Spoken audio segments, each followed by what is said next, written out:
I was actually deployed to Afghanistan when I started first experiencing those stroke-like symptoms. So I had a compounding injury when I deployed.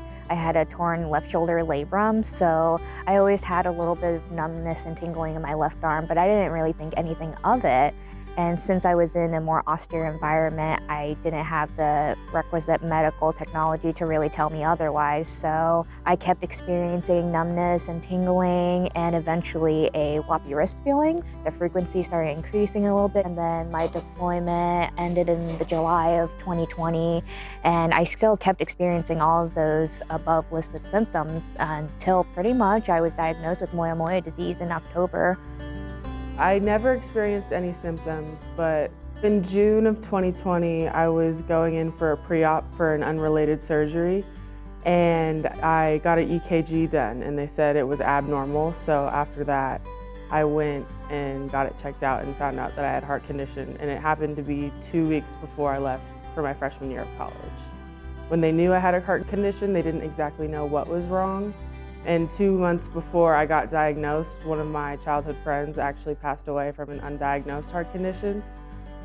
No history of neurological diseases in my family. She told me that with moyamoya disease, I would likely need surgical intervention because there is no known cause for it or known cure for it either.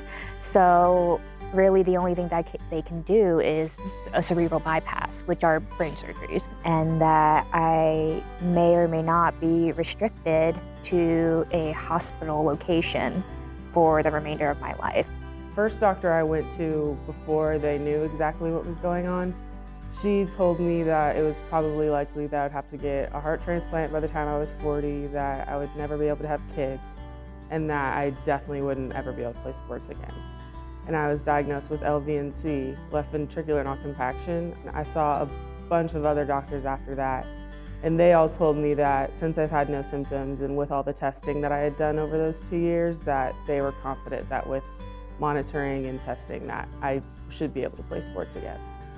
When I actually met with my neurosurgeon, he had calmed my nerves incredibly after what the neurology resident had initially given me, which was the textbook version of the diagnosis and the impacts.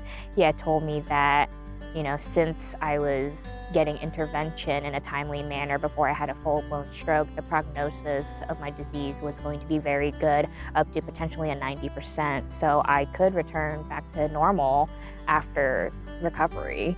I did have to undergo a medical evaluation board, and now I'm undergoing a medical separation from the military because I no longer qualify physically to continue service in the military. So it has obviously changed my career path. If there's anything that the military has taught me, it's always about adaptability and just flexibility when it comes to circumstances. One of the biggest things is my little brother. He was born. And he's just changed my life in every way. He gave me a reason to want to try again, and now him being able to come to my basketball games, it's his favorite thing, and it's really the reason that I still keep trying and keep pushing and trying my hardest.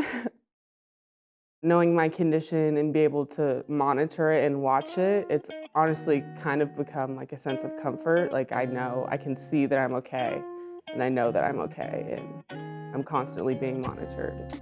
I've had people come up to me after games or just randomly when they see me and tell me about their heart conditions and their stories and what they've gone through, and I just don't think I would have gotten that opportunity to have those connections with people like that without the AHA, and I really think that's something that is amazing and that I'm so blessed. I truly believe in American Heart Association's mission to raise not only awareness about stroke and heart disease symptoms, but also in raising research funds that are absolutely crucial in making healthcare more accessible to people in the future.